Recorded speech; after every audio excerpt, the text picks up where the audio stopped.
It seems my husband has been possessed by an evil spirit. This house will be given to Jenny. If you disagree, let's divorce. To think that the house I bought would be given to our eldest son's spouse. You better leave this house quickly. Ha ha. My husband sided with his daughter-in-law. I will put the house under my name. A monthly repayment of $1,800 is possible. Ha ha. My eldest son is also on his wife's side. Well, I'm no longer attached to such a dirty house. Then, as you all say, I will leave this house. You three will suffer from now on. Be on the lookout for what's about to happen. My name is Dorothy, and I am 60 years old. I hold a senior position in a leading company and have a higher status than usual. I live with my husband, Frank, who is 2 years younger than me. Last year, we renovated our house in preparation for the future. Our house was built by my father and has aged and deteriorated over the years. Therefore, we wanted to improve the living conditions to spend the coming years comfortably.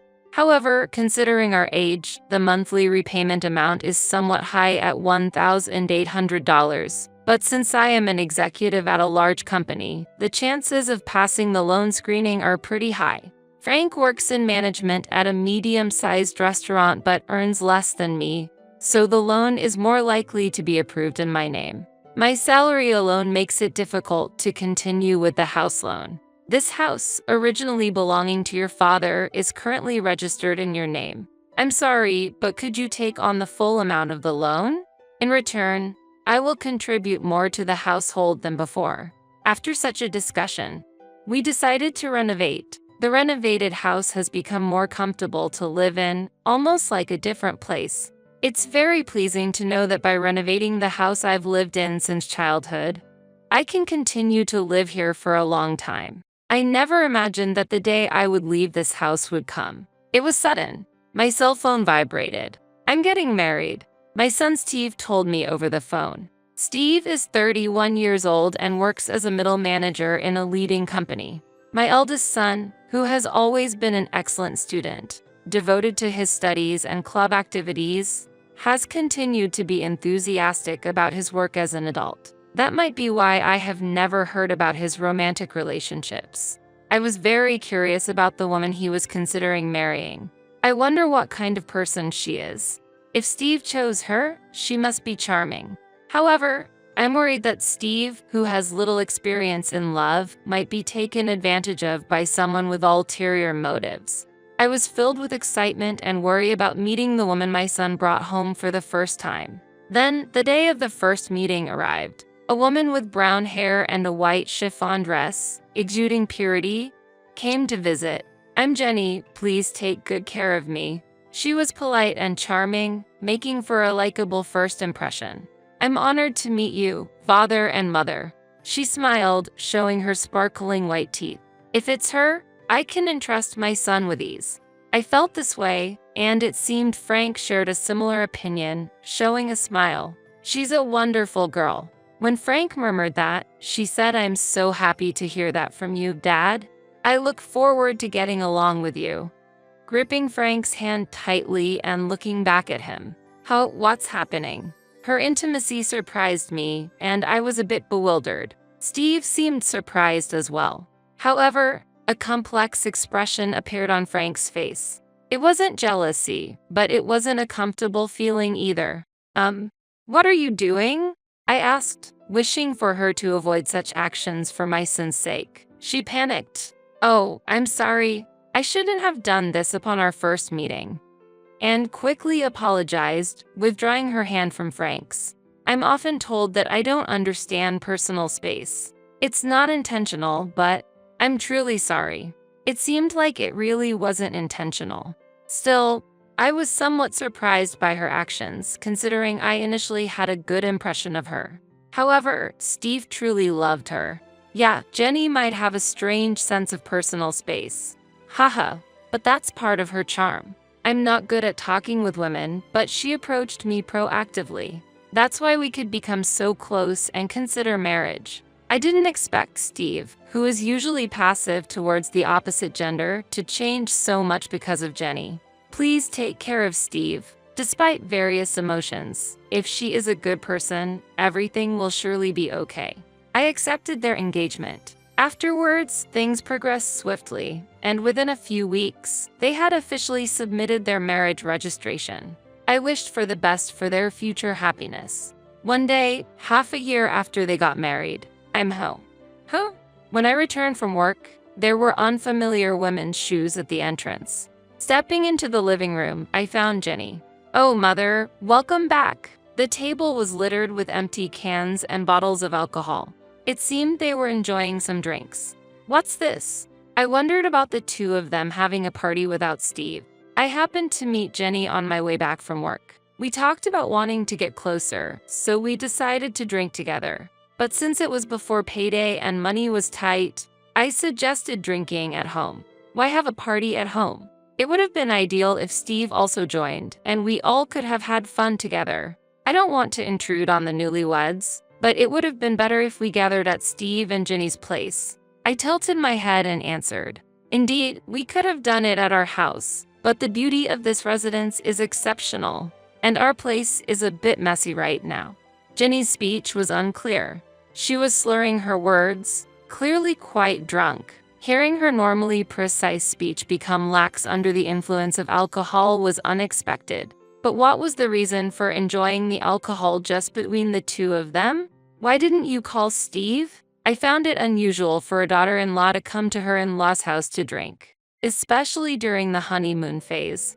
After seeing them together, I started to look for Steve. Steve is currently busy with work and working late into the night. Because of that, I've been feeling very lonely. Jenny said, starting to cry. "It's okay, Jenny, you've done nothing wrong. The problem lies with Steve, who leaves you alone despite being newlyweds." Saying this, Frank gently stroked her head.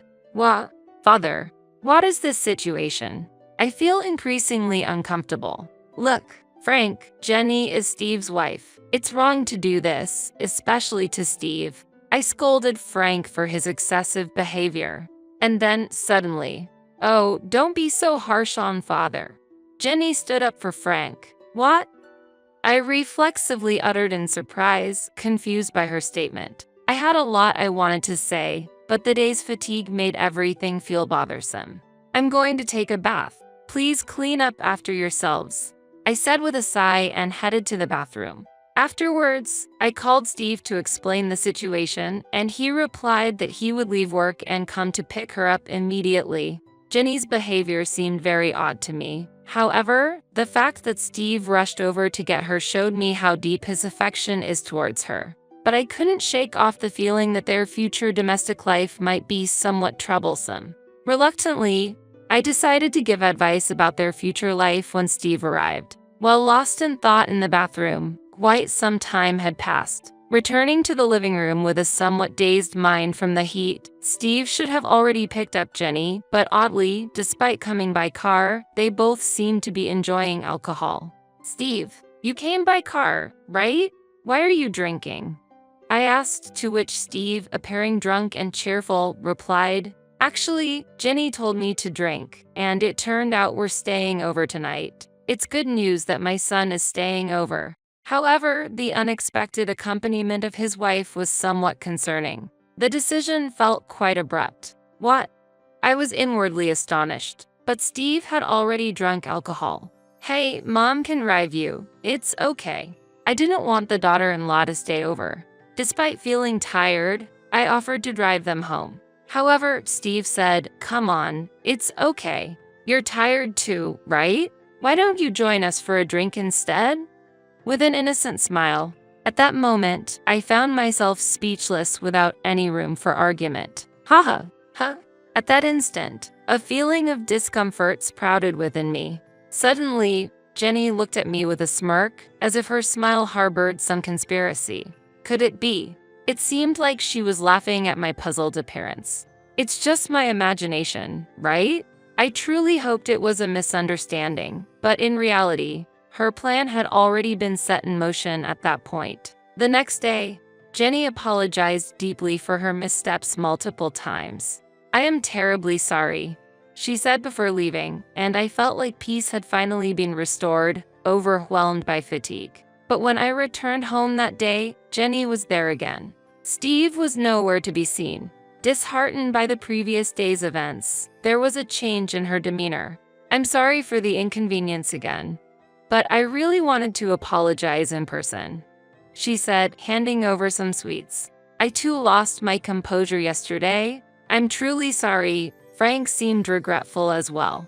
Seeing their remorse, I decided to forgive them this time. "I appreciate it." Jenny seemed genuinely relieved, but perhaps because the situation was quite awkward, she stopped visiting our home afterwards. Honestly, I did not want to get deeply involved either, so I was grateful for that outcome. Then one day, Frank, with a serious look, said, "I have something to tell you." As I waited in the living room, wondering what was going on, Steve and Jenny visited for the first time in a while. "It's been a while," I greeted, but they seemed to ignore my words and passed by as if they hadn't heard me. Perhaps my voice didn't reach them. Suddenly, Frank declared loudly, "This house will be given to Jenny. If you disagree, let's divorce." "What?" I was astonished. The discussion of transferring the house to Jenny came out of nowhere. It was a baffling situation. While I was confused, Jenny said, "Please leave this place." "What does she mean?" "I'm confused." "Wait a minute. What do you mean by transferring the house to Jenny?" I asked, to which Frank replied, "You've been making Jenny suffer, haven't you? That's unforgivable. She's such a good girl. Making her suffer. There's no such fact." However, Frank refused to listen to my argument. "Shut up. I heard it from her. That's why she was crying, saying she couldn't go home." Frank continued angrily, with Jenny shedding tears. "Why has it come to this?" Then Steve also burst out in anger. "I never thought my mother could do such a thing. You're horrible." The more I denied, the angrier they became, and Jenny's tears didn't stop. "That's why we're going to divorce. Leave this house immediately. I plan to continue living here with them." I couldn't understand why I had to transfer my own house to Jenny. When I asked for the reason, because Jenny is deeply hurt. We could have sought compensation, but we thought of a better solution. "Taking this valuable house from you and giving it to Jenny is the appropriate punishment for you," was the response I received, even though I didn't make her suffer. Why should I face such retaliation? It's impossible for Jenny, who quit her job after getting married, to pay a monthly loan of $1,800, I argued. "Don't worry. We'll change the name to Steve. As long as Steve is working, the name change should be possible right away." However, there are restrictions on changing the name on a loan contract, so it wouldn't be that simple. In reality, changing the loan terms wouldn't be easy. I doubt the bank will allow it. When I counted, Frank said, "Don't worry, not only you, but Steve also works at a letting company. Plus, I have an acquaintance at the financial institution where you have the loan. If I talk to him, it should go smoothly." Appearing fully convinced. "Yeah, a monthly repayment of $1,800? Piece of cake." Influenced by Frank's confidence, Steve also agreed. Gradually, the reality of transferring the house to them became apparent. I've said it many times, but I didn't do anything to her. There's no way I'm handing over this house. As I strongly objected, they became furious again. I was fed up with this situation. Then Jenny, who had been crying all this time, spoke up. "Mother, for the sake of us and our unborn child, please," she pleaded while caressing her belly. Unbelievable. "Mom, Jenny is actually pregnant right now. If her mental state becomes unstable, it could lead to the worst-case scenario. That's why I hope you can be a bit more lenient." Steve revealed the fact of her pregnancy. Indeed, stress during pregnancy should be avoided. However, being forced to transfer my home based on unfounded accusations is unacceptable. My heart was filled with turmoil. "I need some peace and quiet," I said, leaving the scene for the bedroom. Could I have unconsciously made Jenny suffer? I pondered while lying in bed when I found a strand of brown hair on the bed. "What's this?" Both Frank and I have black hair, so finding brown hair here is strange. Could it be Frank? My heart was disturbed. After the recent troubles, to find such a shocking discovery was overwhelming. I was getting confused. What's in the world? I cried myself to sleep. Waking up late at night, I was headed to the living room when I heard voices inside. Apparently, Steve and Jenny hadn't gone home yet. I wished I could have joined the evening drink. Someone said, "But Jenny, you're pregnant. You need to refrain," was the response. Hearing Frank and Jenny conversing joyfully, it felt like there was no space for me. My heart was heavy due to Jenny's inexplicable complaints. Standing frozen outside the living room, suddenly, an intimate sound reached my ears. "Ah, Jenny, I love you." Frank's voice. "Stop it, Frank. If Steve and Mother find out," Jenny replied. Shocked, I was disturbed by what Frank and Jenny were doing. "What on earth is happening?" "Don't worry. Steve is completely drunk, and Dorothy has been cooped up in her room all this time. She must be asleep by now." Haha, they were discussing. Haha, maybe she's angry and hiding under the bed? How funny. Haha, they laughed together. The brown hair I found was probably Jenny's. This is very unpleasant. What were they doing on my bed where I slept? I felt sick. They intend to push me out and secretly enjoy themselves with Jenny. My house being used inappropriately like this. Fine. I'll leave this uncomfortable house behind. However, I won't forget this. I thought to myself. The next day, I appeared in front of the three as if nothing had happened. In reality, I couldn't sleep in that bed anymore, too shocked to even close my eyes. "So, you've finally decided to transfer the house?" They smiled all at once when I said, "I've decided to transfer the house." "Great. Let's go for the name change procedures. I'll easily pass the loan screening." Steve was excited. He knows nothing. Although it saddened me at the moment, I had no intention of revealing the truth to my son. He wouldn't listen to his mother since he was under his wife's thumb. At least not yet. Afterwards, busy days of divorce proceedings and name changes followed. The name change process wasn't easy, but it was eventually completed. "This house is no longer yours." Haha, Frank taunted. "Hurry up and leave, old hag." Haha, Jenny whispered in my ear. I felt nothing but anger. They were the ones who were supposed to leave. I intended to make them, but not before getting back at them. Letting go of the home I had lived in since I was born was painful. Yet, I could no longer feel attached to a place associated with infidelity. I planned to use this abnormal situation to create turmoil between them. Wait and see when the time comes. A month after I left the house. "I'm ready," is what I said and headed to my former home. As I pressed the doorbell, Frank responded irritably, "What do you want, stranger?" Despite it being our first encounter in a long time. "I have something to discuss. Won't you let me in?" I answered firmly. "Why should I let you into the house?" Frank stubbornly refused my entry. "I have something very important to discuss, especially to Jenny." "An important matter concerning Jenny?" Frank's response shifted. Mentioning her name, they readily invited me inside. Using her name was the last thing I wanted. However, it was clear that Frank was heavily influenced by her, so I leveraged that. "You're a stranger now." Stranger. Even though legally we're strangers after the divorce, that term felt too heartless. I was infuriated by Frank's reaction. "Why are you here now?" They became more guarded. "I want you to see this," I said, displaying some photographs. "What is this?"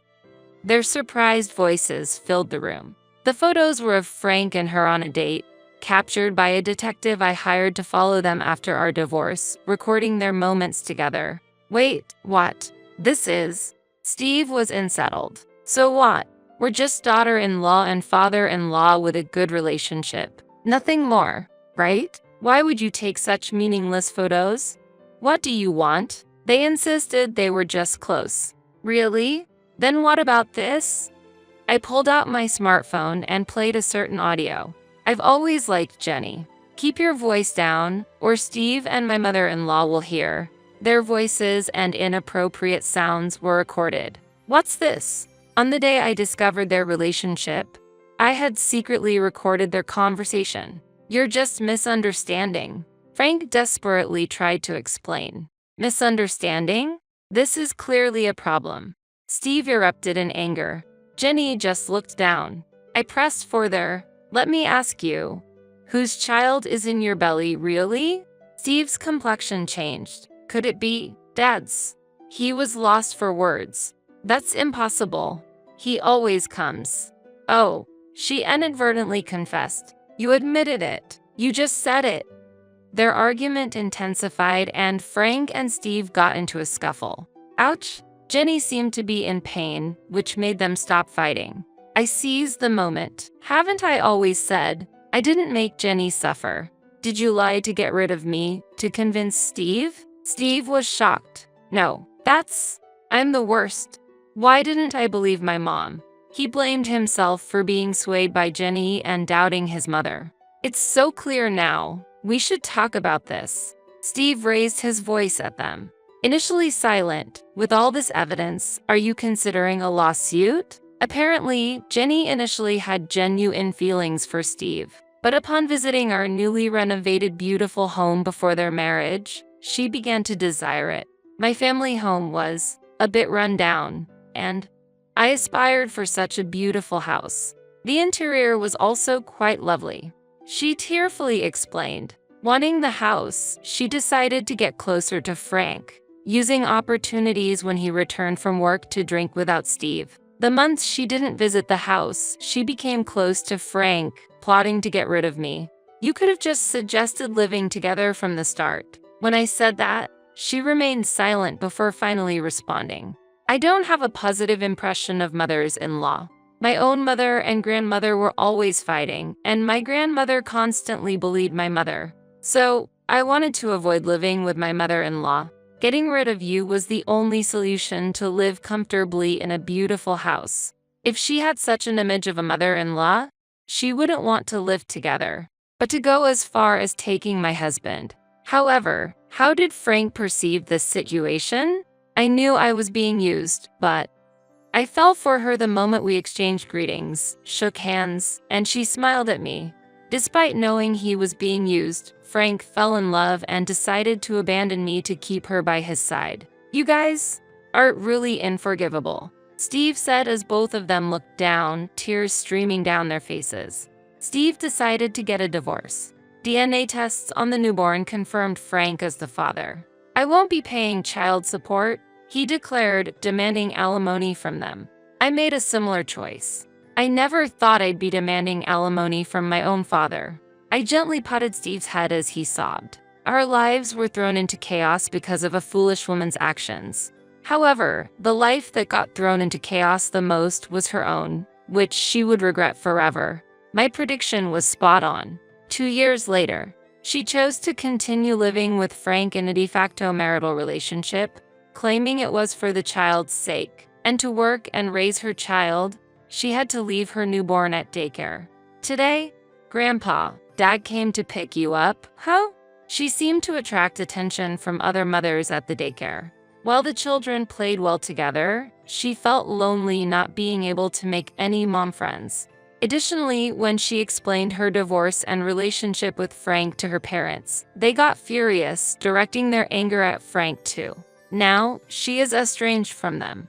This was all the result of her own choices. Meanwhile, Steve lives alone in that house. I wanted to sell it, but that would be too cruel to Mom. After all, this is the house where Mom has lived all her life. I couldn't sell a house filled with such memories. He felt disgusted by the house and considered selling it but couldn't due to guilt, possibly influenced by my repeated expressions of discomfort towards the house. He arranged for house cleaning and disposed of all possessions belonging to Frank and her. Steve, acknowledging the trouble caused by her, said, "It might be because of that woman, but I've troubled you, Mom. You might not be able to forgive me, but please let's meet up sometimes. Visit the house. And let me be a good son to you from now on." And gave me trip tickets. Steve has shown deep remorse. Although I can't forgive him just yet, I'm willing to work towards restoring our relationship.